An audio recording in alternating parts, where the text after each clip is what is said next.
Hello, myself Professor Khadse Ji from late Pushpa Devi Patil Arts and Science College, Risod, Washim, and today we are discussing an important topic, hypersensitivity and its types. So let's begin. What do you mean by hypersensitivity and its types?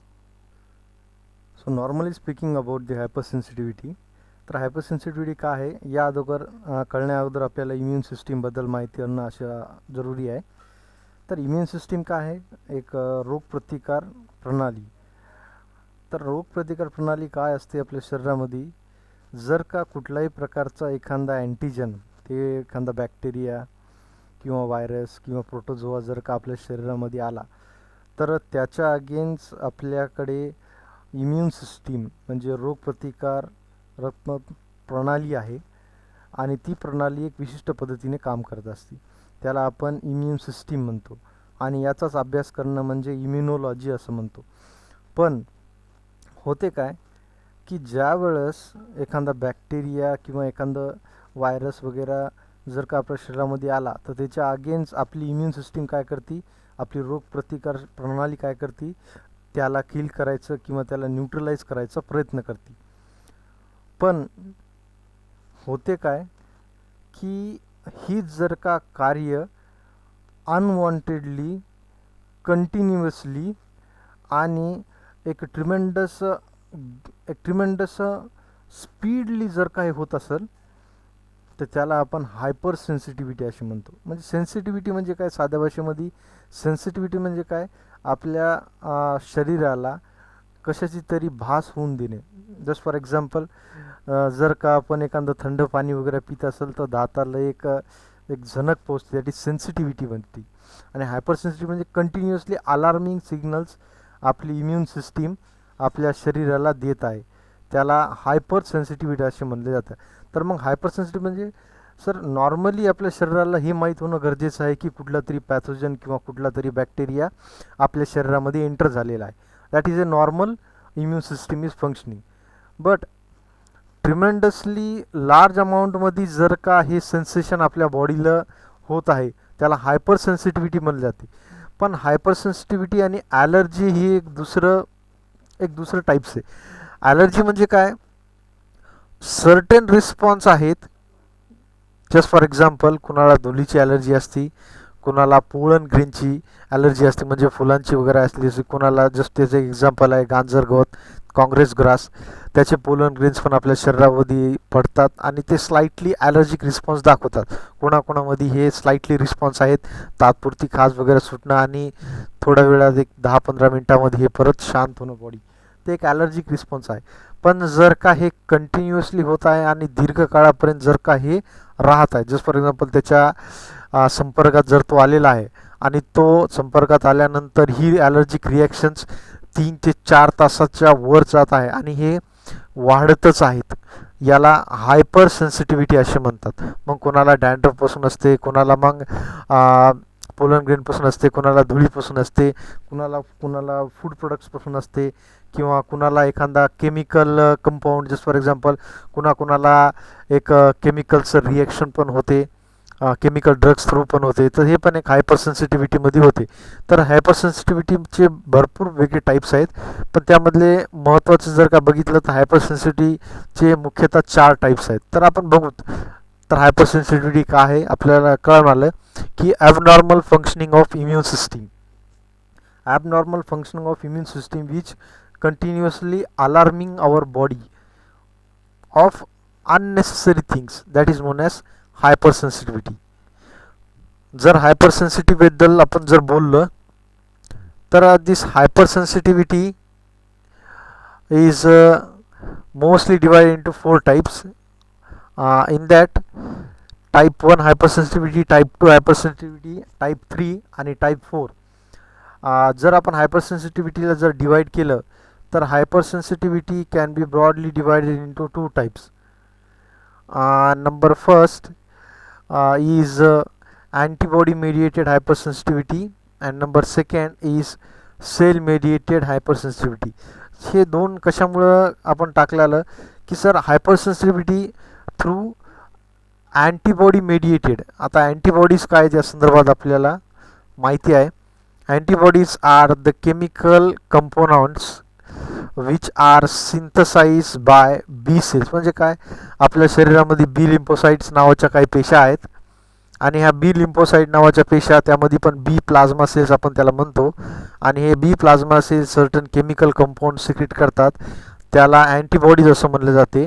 आणि हे antibodies नेमकं काय करतात, हे antibodies अँटीजनसोबत, अँटीजन्स म्हणजे काय, कुठल्याही प्रकारचा लिव्हिंग नॉन लिव्हिंग कंपोनंट जे की आपल्या बॉडीमध्ये एंटर होतो आणि आपल्या शरीराला स्टिम्युलस देतो, त्याला आपण अँटीजन म्हणतात, जे की घातक पण असू शकते किंवा अघातक पण असतो. पण जास्त करून अँटीजन्स हे घातकच असतात आपल्या शरीरासाठी, जे की फॉरेन असतात. तर अशा अँटीबॉडीज हे काय करतात, सेन्सिटिव्हिटी रिॲक्शन्सला वाढवतात, दॅट इज हायपर सेन्सिटिव्हिटी. आता बघू त्याच्यामध्ये कुठल्या कुठल्या प्रकारचे हायपर सेन्सिटिव्हिटी मॉलिक्युल्स ते कुठल्या कुठल्या प्रकारच्या अँटीबॉडीसोबत इंटरॅक्ट होतात. टाईप 1, टाईप 2, टाईप 3 हे अँटीबॉडीच्या मदतीने हायपर सेन्सिटिव्हिटी वाढली जाते, आणि type 4 type of hyper sensitivity ही सेलच्या मदतीने केली जाते. बघू तर सेल कुठली, T type of cell, T lymphocyte त्याला म्हणलं आपण, बघू डिटेलमध्ये. तर आपण बघू type 1 type of hyper sensitivity. Sir, this type 1 type of hypersensitivity is most commonly type of hypersensitivity. This is common to most of the peoples. तर त्यामध्ये कुठली आहे, कुणाला धुळीची ॲलर्जी असती, तर कुणाला कॉस्मेटिक्स म्हणजे कोणाला क्रीम वगैरेची ॲलर्जी असती, केमिकलची ॲलर्जी असती, कुणाला पोलन ग्रेनची ॲलर्जी असती, कुणाला केमिकल ड्रग्सपासूनची ॲलर्जी असते, एनिथिंग.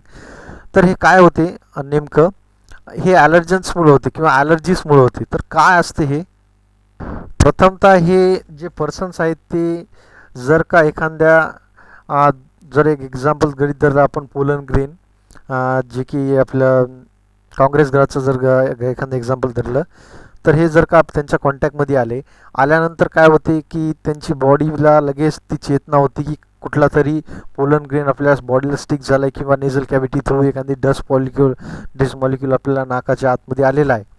त्यानंतर काय होते, जे बी सेल्स आहेत ते बी सेल्स पण ॲक्टिवेट होतात, ते बी सेल्स टी सेल्सला ॲक्टिवेट करतात, आणि टी सेल्स ॲक्टिवेट झाल्यानंतर त्याची इन्फॉर्मेशननी स्टोर राहते. पण हे काय होते, जे टी सेल्स आहेत, T helper that is T helper type 2 cells जे आहेत, हे टी हेल्पर टाईप ऑफ 2 जे सेल्स आहेत ते इम्युनोग्लोबिन सी सोबत इंटरॅक्ट होतात आणि हे हायपर रिस्पॉन्स दाखवतात.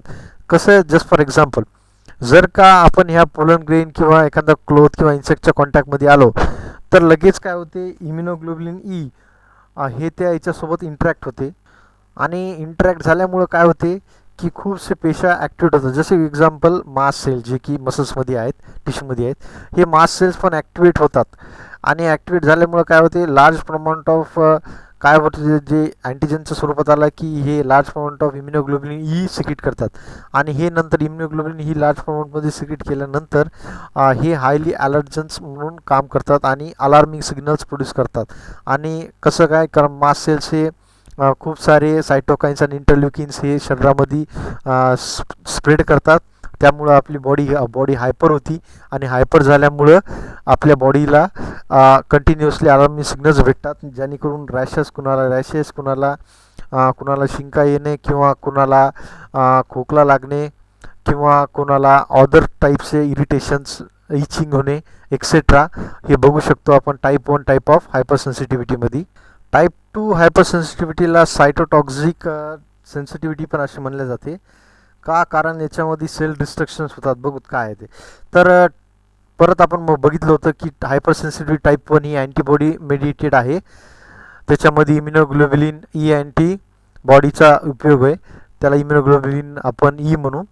आणि टाईप 2 ऑफ हायपर सेन्सिटिव्हिटीमध्ये इम्युनोग्लोबिलिन जी आणि इम्युनोग्लोबिलिन एमचा महत्त्वाचा रोल आहे. हे काय करतात, इम्युनोग्लोबिलिन जी आणि इम्युनोग्लोबिलिन एम हे टाईप ऑफ अँटीबॉडीज आहेत, हे अँटीबॉडीज डायरेक्टली जाऊन काय करतात, सेल सरफेसला अटॅच होतात, आणि सेल सरफेसला अटॅच झाल्यानंतर हे काय करतात, कॉम्प्लिमेंट सिस्टीमला ॲक्टिवेट करतात. आता काय बोलावं मी, जस्ट फॉर एक्झाम्पल, एखादी सेल आहे, त्या सेलच्या सरफेसवर इम्युनोग्लोबिलिन जी आणि इम्युनोग्लोबिलिन एम जाऊन अटॅच झाले, आणि गेल्यानंतर कॉम्प्लिमेंट सिस्टीम नावाची एक प्रणाली आहे त्याला ॲक्टिवेट करतात. हे कॉम्प्लिमेंट सिस्टीम ही एक इम्युनो सिस्टीमचा एक प्रकार आहे, ज्याला आपण रोगप्रतिकारात्मक प्रणाली म्हणतो, त्याचाच एक पार्ट आहे. त्याला आपण कॉम्प्लिमेंट सिस्टीम म्हणतात. आणि हे कॉम्प्लिमेंट सिस्टीम मग ऑदर सेल्सला ॲक्टिवेट करतात आणि हे ऑदर सेल्स ॲक्टिवेट झाल्यानंतर डायरेक्टली ज्या सेल सरफेसवर इम्युनोग्लोबुलिन जी आणि इम्युनोग्लोबुलिन एम हे अटॅच आहेत त्या सेल सरफेसला टोटली डिस्ट्रक्ट करून टाकतात. याचं एक बेस्ट एक्झाम्पल तुम्हाला म्हणायचं म्हणलं तर एक डिसीज आहे, त्याला इरिथ्रोब्लास्ट फिटॅलिस असं नाव म्हणलेलं आहे. तर काय आहे हे इरिथ्रोब्लास्ट फिटॅलिस आपण बघू. तर गृहीत धरा, जे मी म्हणलं इम्युनोग्लोबुलिन जी आणि इम्युनोग्लोबुलिन एम हे अँटीबॉडीज आहेत जे की अटॅच होतात सेल सरफेसला. तर एक आपण एक्झाम्पल असं गृहीत धरू की एखादी फिमेल आहे, ती फिमेलला फर्स्ट जे बेबी आहे तो फर्स्ट बेबी हे ब्लड ग्रुप त्याचा ए पॉझिटिव्ह असू द्या आणि गृहीत धरा फिमेल्स जर का ब्लड ग्रुप निगेटिव्ह असेल तर होते काय, ड्युरिंग दी फर्स्ट पार्च्युरेशन फर्स्ट डिलिव्हरीच्या वेळेस काय होते की हा जो बाळ आहे या बाळाचं जर का पॉझिटिव्ह ब्लड ग्रुप असेल हे फिमेलच्या ब्लड ब्लडसोबत टिश्यूसोबत इंटरॅक्ट होते आणि इंटरॅक्ट झाल्यामुळं हे पॉझिटिव्ह ब्लड जे आहे हे अँटीजन म्हणून ह्या मदरच्या बॉडीला तो काय केलेला आहे, तो सध्या त्या बॉडीसोबत इंटरॅक्ट झालेला आहे आणि फिमेलच्या बॉडीमध्ये हे आता सध्या पॉझिटिव्ह ब्लड ग्रुपचे अँटीजन्स हे सध्या तिच्या बॉडीमध्ये आहेत. तर असं झाल्यामुळं काय होईल, हा जी फिमेल आहे ही काय करेल, ह्या ब्लड ग्रुपच्या अगेन्स्ट RH पॉझिटिव्हच्या अगेन्स्ट काय करेल, अँटीबॉडीज बनवल आणि हे अँटीबॉडीज आता जास्त प्रमाणात तिथं स्टोअर करून गेलेले आहेत. आता काय होईल, during the first child there is no problem, during the second child जेव्हा नेक्स्ट चाइल्ड होईल त्यावेळेस हा जास्त प्रॉब्लेम होईल. का, कारण फिमेलचं जे ब्लड ग्रुप आहे ते ओ निगेटिव्ह आहे आणि जे RH पॉझिटिव्हच्या अगेन्स्ट खूप सारे अँटीबॉडीज बनलेले आहेत. तर त्यामध्ये आपण बघू इम्युनोग्लोबुलिन जी आणि इम्युनोग्लोबुलिन एम. इम्युनोग्लोबुलिन जी मोनोक्लोनल अँटीबॉडी आहे आणि इम्युनोग्लोबुलिन एम ही पेंटाव्हॅलंट अँटीबॉडी आहे. ठीक आहे. तर यामुळं काय होईल, आता हे अँटीबॉडीज पहिलेच याच्या बॉडीमध्ये या फिमेलच्या बॉडीमध्ये प्रेझेंट आहेत फर्स्ट चाइल्डच्या वेळेस. सेकंड चाइल्ड जर का पॉझिटिव्ह ब्लड ग्रुपचं असलं तर काय होईल, अगोदरच हिच्या ब्लडमध्ये जर का पॉझिटिव्ह RH पॉझिटिव्हच्या अगेन्स्ट जर का अँटीबॉडीज प्रेझेंट असतील तर हे अँटीबॉडीज ड्युरिंग पार्च्युरेशन डिलिव्हरीच्या वेळेस काय होईल, हे ब्लड ग्रुप परत मिक्स होईल, सेकंड चाइल्डचं परत ब्लड ग्रुप मिक्स होईल मदरसोबत आणि काय होईल, त्यावेळेस हे अँटीबॉडीज डायरेक्टली त्या सरफेसला अटॅच होतील, त्या बॉडीच्या सरफेसला अटॅच होतील, ब्लडच्या आतमध्ये जाऊन प्लासेंटामधून म्हणजे नाळामधून जाऊन हे अँटीजन्स म्हणून हे ब्लड ग्रुप याचे अँटीजन्स म्हणून हे ओळखले जातील आणि डायरेक्टली काय होईल, हे अँटीबॉडीज मदर टू फिटसमध्ये एंटर होतील आणि फिटसला सेल्सला डिस्ट्रक्ट करण्यात सुरुवात करतील आणि अशा केसला इरिथ्रोब्लास्ट फिटॅलिसिस असे म्हणले जातात. आणि याला टाळता पण येऊ शकतो जर का हे असं न झालं, जर कंटिन्युअसली जर का अँटीबॉडीज जर का आतमध्ये येत आहेत इम्युनोग्लोबुलिन एम इम्युनोग्लोबुलिन जी आणि त्यामुळे काय होईल, मग कॉम्प्लिमेंट सिस्टीम ॲक्टिवेट होईल आणि अदर सेल्सला पण तो ॲक्टिवेट करेल आणि डायरेक्टली जाऊन त्या फिटसला डायरेक्टली फिटसच्या सेल्सला किल करायला लागतील. अशा पद्धतीने मग रिस्क फॅक्टर एक इमिट होईल आणि त्यामुळं काय होईल की जे फिटस आहे जे चाइल्ड आहे तर त्याची डेथ पण होऊ शकते जर का पार्च्युरेशनला डिले झाला आणि पार्च्युरेशनमध्ये काय प्रॉब्लेम आले, जर डिलिव्हरीमध्ये काय प्रॉब्लेम्स आले तर अशा वेळेस ही चाइल्डला डेथ पण होऊ शकते. पण आपण याला टाळू शकतो. कसं, याला टाळण्यासाठी रोगम नावाचा एक इंजेक्शन आहे जे की आपण दिला जातो. रोगम नावाचं जो केमिकल कंपाऊंड आहे आपण हे 28व्या प्रेग्नन्सीच्या टायमाला म्हणजे 7व्या महिन्याच्या आसपास एकदा दिले जाते आणि त्यानंतर ज्यावेळेस जी फिमेल पार्च्युरेशन करणार आहे, ज्यावेळेस ती फिमेल डिलिव्हरी करणार आहे सेकंड टाईममध्ये, फर्स्ट टाईममध्ये जर काय प्रॉब्लेम नाही, सेकंड टाईममध्ये परत तो जर का डिलिव्हरी करणार आहे तो त्यावेळेस त्या फिमेलला 28व्या वीकमध्ये प्रेग्नन्सीमध्ये म्हणजे 7व्या महिन्यामध्ये एकदा ती रोगम नावाचं इंजेक्शन दिलं जाते आणि बिफोर पार्च्युरेशन म्हणजे डिलिव्हरी व्हायच्या 72 घंटे अगोदर हा रोगम नावाचं तुम्हाला केमिकल कंपाऊंड इंजेक्ट करावं लागेल, जेणेकरून काय होईल की हायपर सेन्सिटिव्हिटी न होता कॉम्प्लिमेंट सिस्टीम ॲक्टिवेट होणार नाही आणि इझिली तो बर्थ बेबीचा होऊ शकेल आणि त्या बेबीला आणि त्या मदरला कुठल्याही प्रकारचा प्रॉब्लेम होणार नाही. आणि अशा पद्धतीने टाईप ऑफ हायपर सेन्सिटिव्हिटी असते, ज्यामध्ये एक्झाम्पल आपण इरथोब्लास्टिक फिटलेस घेतलं, त्यामध्ये इम्युनोग्लोबिन जी आणि इम्युनोग्लोबिन एम हे महत्त्व कारणीभूत ठरतात आणि ते कॉम्प्लिमेंट सिस्टीमला ॲक्टिवेट करून सेल सरफेसला अटॅच होऊन डायरेक्टली सेल्सला डिस्ट्रक्ट करतात. आणि अशा पद्धतीने टाईप ऑफ हायपर सेन्सिटिव्हिटी. आता आपण बघू टाईप ऑफ हायपर सेन्सिटिव्हिटी. जसं की टाईप 1 आणि टाईप 2 हायपर सेन्सिटिव्हिटी हे अँटीबॉडीच्या मेडिएटेड आहे, तसं लास्टची जे आपण बघू लास्टची जी टाईप ऑफ हायपर सेन्सिटिव्हिटी आहे जे की अँटीबॉडीच्या रिलेटेड आहे, ते अँटीबॉडीच्या रिलेटेड आहे. तर यामध्ये काय होते, नेमकं काय होते, जे अँटीजन्स आहेत ते अँटीजन्स बाइंड होतात अँटीबॉडीसोबत ब्लड सर्क्युलेटरी सिस्टीममध्ये विदिन 3 to 10 आवर्समध्ये. आणि ते अटॅच झाल्यानंतर ते काय करतात, रक्तवाहिनी ब्लड वेसल्समध्ये ते अँटीजन अँटीबॉडी कॉम्प्लेक्स हे दोघायला कंबाईन होऊन फिरत राहतात. दाखवतो मी, हे बघा अशा पद्धतीने हे अँटीबॉडीज आहेत आणि हे अँटीजन्स आहेत. काय व्हायलं आहे, अँटीबॉडी अँटीजनसोबत इंटरॅक्ट व्हायले आहेत आणि ते ब्लडमध्ये कंटिन्युअसली फिरत व्हायले. आणि याच्यामुळं होते काय, तिथं अँटीजन अँटीबॉडी सिस्टीमचं कॉम्प्लेक्स फॉर्मेशन होते. आणि हे कॉम्प्लेक्स फॉर्मेशन झाल्यामुळं ते काय करतात, ते ब्लडमध्ये फिरत राहतात आणि लगेच मग जे की पॉलिमॉर्फियन न्यूक्लिएटेड जर का बनले, म्हणजे एक स्ट्रक्चर बघा, जर का हे असं कंटिन्युअसली पॉलिमॉर्फियन जे हे टेट्रा आहे, बाय ट्राय टेट्रा 3, आणि असं एकत्रित येऊन जर का जास्त प्रमाणात हे जर का बनलं, एकत्रित आलं, तर ते काय होते, ते ब्लड वेसलच्या लायनिंगला म्हणजे रक्ताच्या आतल्या वाहिनीच्या आतमध्ये तो काय करते, ते स्टक होऊन जातात, चिटकून जातात. आणि चिटकल्यामुळे ते काय करतात, तिथं चिटकून तो काय करतात, कॉम्प्लिमेंट सिस्टीमला ॲक्टिवेट करतात. कॉम्प्लिमेंट सिस्टीम परत आपण पहिले पण बघितलेलं आहे टाईप 2 टाईप ऑफ हायपर सेन्सिटिव्हिटीमध्ये. परत काय होते, कॉम्प्लिमेंट सिस्टीम ॲक्टिवेट होते, म्हणजे एक प्रणाली ॲक्टिवेट होती. का, कारण अँटीजन अँटीबॉडी दोघं पण ब्लडच्या वेसल्समध्ये जाऊन स्टक झाले तर, म्हणजे रक्तवाहिनीला आतून चिटकले गेलेले आहेत, ते स्टिक झाले तर.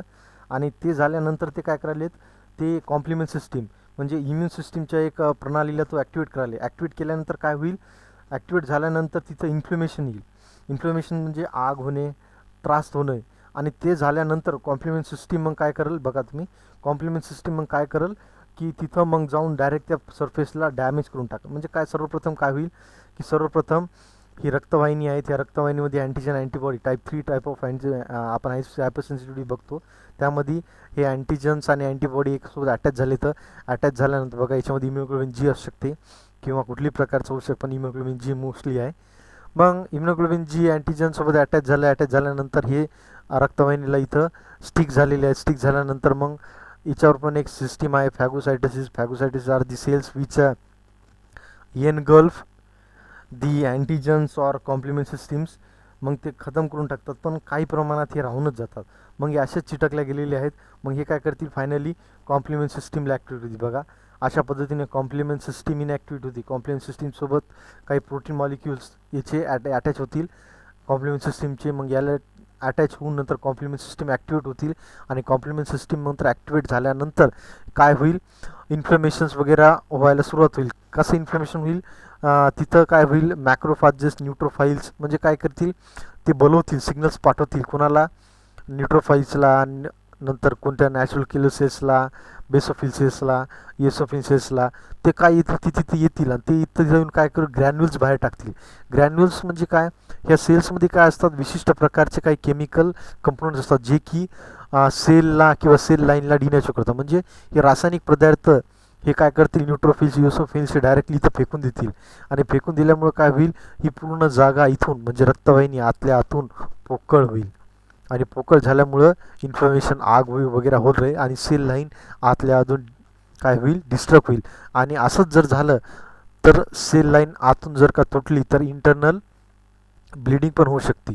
आणि अशा पद्धतीने टाईप ऑफ हायपरसेन्सिटिव्हिटीमध्ये अँटीबॉडीच्या मेडिएटेड इम्युन कॉम्प्लेक्स फॉर्म होऊन, कॉम्प्लिमेंट सिस्टीम फॉर्म होऊन, बघा इथं इन्फ्लेमेशन होऊन आतमध्ये अशा पद्धतीने इंटरनली सेल लाईन्स डिस्टर्ब केले जातात.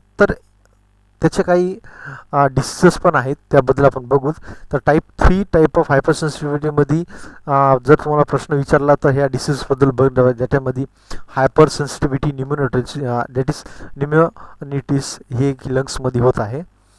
तर आपण फर्स्ट आपण बघूत हायपर सेन्सिटिव्हिटी म्हणजे त्याचे काही एक्झाम्पल्स आहेत, 4 एक्झाम्पल्स आहेत हायपर सेन्सिटिव्हिटी टाईप 3चे. तर फर्स्ट बघूत आपण. तर ह्यामध्ये काय होते, काही अँटीजन्स आणि अँटीबॉडी कॉम्प्लेक्सचे फॉर्मेशन कुठं होते, हे होते लंग्समध्ये. आणि लंग्समध्ये जी आता आपण प्रक्रिया बघितली, जी की आपण ब्लड वेसलमध्ये बघितली, तीच प्रक्रिया सेम लंग्समध्ये होती. आणि लंग्समध्ये झाल्यामुळे काय होते, तिथं इन्फ्लमेशन होते, म्हणजे सेम कॉम्प्लिमेंट फिक्सेशन होते. कॉम्प्लिमेंट फिक्सेशन झाल्यानंतर मग मग काय होते की कॉम्प्लिमेंट सिस्टीम ॲक्टिवेट होती, म्हणजे antigen antibody complex formation, complement fixation, complement activation and finally तिथं सेल डॅमेज होते आणि इन्फ्लमेशन होते. आणि त्या अशा प्रकारच्या इन्फ्लमेशन होते आणि अशा प्रकारच्या सेन्सिटिव्हिटीला आपण हायपर सेन्सिटिव्हिटी न्युमोनिटिस आपण म्हणतो. नेक्स्ट बघूत आपण ग्लोमेरुलो निफ्रायटिस. आता हे निफ्रायटिस म्हणलं तर किडनीच्या संदर्भात आहे. सेम कॉम्प्लिमेंट फिक्सेशन म्हणजे काय, अँटीजन अँटीबॉडी अटॅच होऊन किडनीमध्ये गेले, किडनीमध्ये गेल्यानंतर तिथं कॉम्प्लिमेंट सिस्टीम ॲक्टिवेट झाली. कॉम्प्लिमेंट सिस्टीम ॲक्टिवेट झाल्यानंतर ते डिपॉझिट कुठे झाले, ग्लोमेरुली, जे की एक पार्ट आहे नेफ्रॉनचा, किडनीच्या एका सिंगल युनिटचा. तिथं मग तो डॅमेज करतात आणि डॅमेज केल्यामुळे किडनी फेलियर होते आणि फायनली किडनीचे सेल्स डिनॅचर होतात आणि त्यामुळं फायनली किडनी टोटली काम करणं बंद करून टाकते. हे जर का असंच होत राहिलं तर हे आहे टाईप 3 टाईप ऑफ हायपर सेन्सिटिव्हिटीमधलं सेकंड एक्झाम्पल. थर्ड जर तुम्ही बघितलं असेल, मोस्ट कॉमन आहे रुमॅटॉइड आर्थरायटिस. जर हे रुमॅटॉइड आर्थरायटिस जर आपण बघितलं तर यामध्ये पण सेम हे कुठं होते, बॉडीच्या कुठल्या पण पार्ट्समध्ये काय होते, अँटीजन अँटीबॉडी इंटरॅक्ट होतात. म्हणजे अँटीजन अँटीबॉडी कॉम्प्लिमेंट किंवा अँटीजन अँटीबॉडीचं बाइंडिंग होती. ती बाइंड झाल्यानंतर जॉईंट्समध्ये ते डिपॉझिट होतात. जॉईंट्समध्ये डिपॉझिट झाल्यामुळं काय होते, मग तिथं कॉम्प्लिमेंट सिस्टीमला ॲक्टिवेट करतात. कॉम्प्लिमेंट सिस्टीमला ॲक्टिवेट केल्यानंतर तो तिथलं कुठं पण जॉईंट्समध्ये हे अँटीजन अँटीबॉडी कॉम्प्लेक्स आहेत, तो काय करेल, जॉईंट्सच्या मध्ये जाऊन ते बसलेले आहेत. मग जॉईंटच्या मध्ये जाऊन बसलेले आहेत, जॉईंट्सचा जवळपासचे जेवढे पण काही टिश्यूज आहेत, टिश्यू फ्लुइड्स आहेत, त्यांना तो कंटिन्युअसली ब्रेकडाऊन केलं जाते. आणि ब्रेकडाऊन केल्यामुळे काय होते, त्या जॉईंट्समध्ये गॅप कमी होतो आणि गॅप कमी झाल्यामुळे घर्षण होते आणि अशाला आपण म्हणतो आर्थरायटिस. आणि अशाला रुमॅटॉइड आर्थरायटिस हे त्याचं बेस्ट एक्झाम्पल आहे, ज्यामध्ये कॉम्प्लिमेंट बनते अँटीजन अँटीबॉडीमुळं, दॅट हायपरसेन्सिटिव्हिटी टाईप 2. आणि हे कुठं पण होत असते. आणि ह्याचे कसं होते, तर हे कशामुळे होते याचे अद्याप कारणं खूप सारे आहेत, पण हे होते रुमॅटॉइड आर्थरायटिसमध्ये type 3 type of hypersensitivity antigen antibody इंटरॅक्शनमुळे होते. जॉईंट पेन्स ज्याला आपण साध्या भाषेमध्ये म्हणतो. आणि जर हे दीर्घकाळ जर असंच राहिलं तर अशा पद्धतीने जॉईंट्समध्ये गॅप नसल्यामुळं हे अशा पद्धतीने बेंड व्हायला लागतात आणि फिंगर्स वगैरे प्रोजेक्शन्स वगैरे हे त्रासदायी आहे फार, की घुटण्यामध्ये, एल्बोजमध्ये, फिंगरिंग्समध्ये, डिजिट्समध्ये, सर्वप्रथम डिजिट्समध्ये बघायला भेटते. आणि अशा पद्धतीने रुमॅटॉइड आर्थरायटिस होते हायपर सेन्सिटिव्हिटी टाईप 3मुळे. आणि सगळ्यात शेवटचं जे की आपण बघितलं त्याचं एक्झाम्पल त्याची सिस्टमॅटिक लंप इरिथ्रोमॅटोसिस आपण बघू. तर याच्यामध्ये काय आहे, ऑटो अँटीबॉडीज बनतात. ऑटो अँटीबॉडीज म्हणजे काय, आपल्याला सगळं माहिती आहे की antibodies are the chemical compounds which are produce against the antigen, specific antigen. ठराविक अँटीजनसाठीच अँटीबॉडीज हे बनलेले आहेत. पण इथं काय होते, स्वतःच्या सेलच्या DNA च्या अगेन्स्टच अँटीबॉडीज बनल्या जातात. हे काही याला आपण ऑटो अँटीबॉडीज पण असं म्हणतो. आणि इम्युनोसप्रेसिव्ह ड्रग्स याच्यावर आपण वापरले जातो. म्हणजे काय, स्वतःच्याच सेल्सच्या DNA च्या अगेन्स्ट अँटीबॉडीज बनले जातात आणि त्यामुळं काय होते, स्वतःच्या सेल्स हे इंटरॅक्ट होऊन डायरेक्टली कॉम्प्लिमेंट सिस्टीम ॲक्टिवेट होऊन स्वतःच्या सेल्सला डॅमेज केले जाते. तर याचं एक बेस्ट एक्झाम्पल म्हणून सिस्टमॅटिक लम्प्स इरिथ्रोमॅटोसिस आहेत. याच्यामध्ये काय होते की कॉम्प्लिमेंट सिस्टीम फॉर्मेशन होऊन स्वतःची ब्लड सेल्स, प्लेटलेट्स, लिम्फोसाइट्स किंवा मसल सेल्स हे नष्ट होत राहत. आणि असं करून अशा प्रकारची हे डिसीजेस होतात. त्याचे सिम्पटम्स अशा पद्धतीने आहेत, आईज, स्किन्समध्ये पण स्वतः cells, muscle cells, dendritic cells, lymph cells, blood cells, blood platelets, lymphocytes totally denature होतात. याला रिड्यूस करण्यासाठी आपण इम्युनोसप्रेसिव्ह ड्रग्सचा वापर केला जातो. आणि ग्लुकोकॉर्टिकोनॉइड्स हे पण काही स्टेरॉइडचा हार्मोन्स आहेत ज्यांचा वापर करून आपण हे सिस्टमिक लंप इरिथ्रोमॅटिस जे की हायपरसेन्सिटिव्हिटी टाईप 3 होते याला आपण रिड्यूस करू शकतो.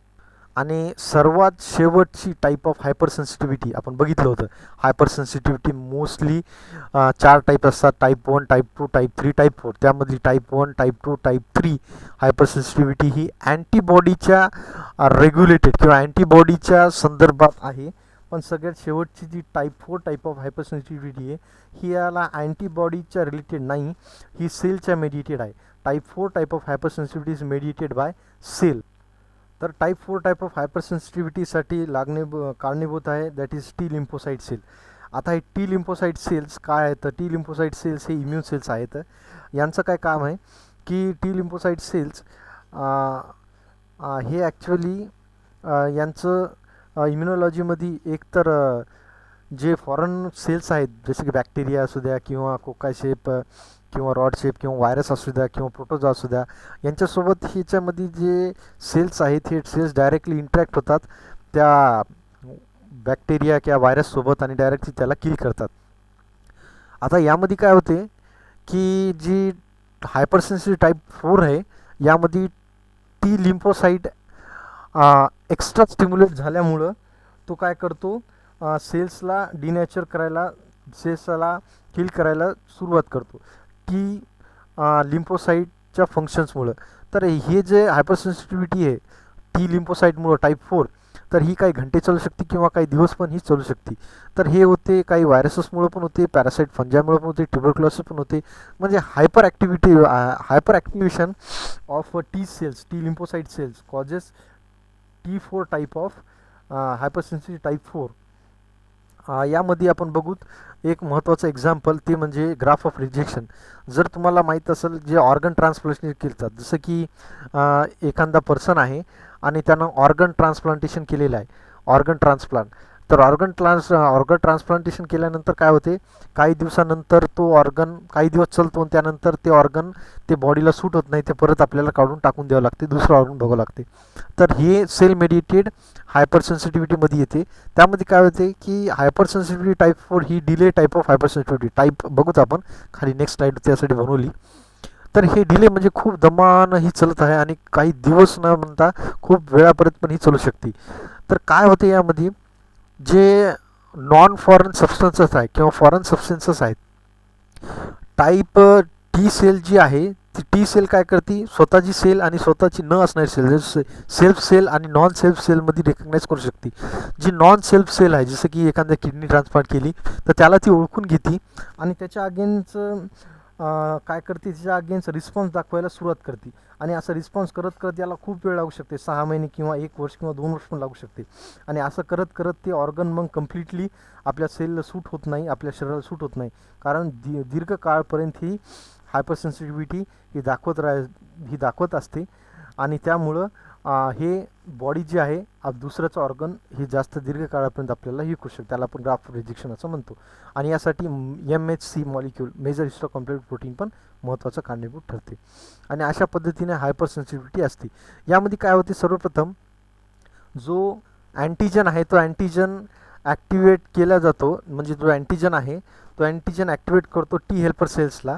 आणि टी हेल्पर सेल्स मग काय करतात, याच्या अगेन्स्ट कंटिन्युअसली किमोकाईन्स, सायटोकाईन्स, सायटोटॉक्झिन्स म्हणजे हे अलार्मिंग सिग्नल्स कंटिन्युअसली बॉडीला ट्रान्समिट करत असतात. आता याचं दीर्घकाळ जर हायपर सेन्सिटिव्हिटी म्हणलं तर ही पण होत आहे.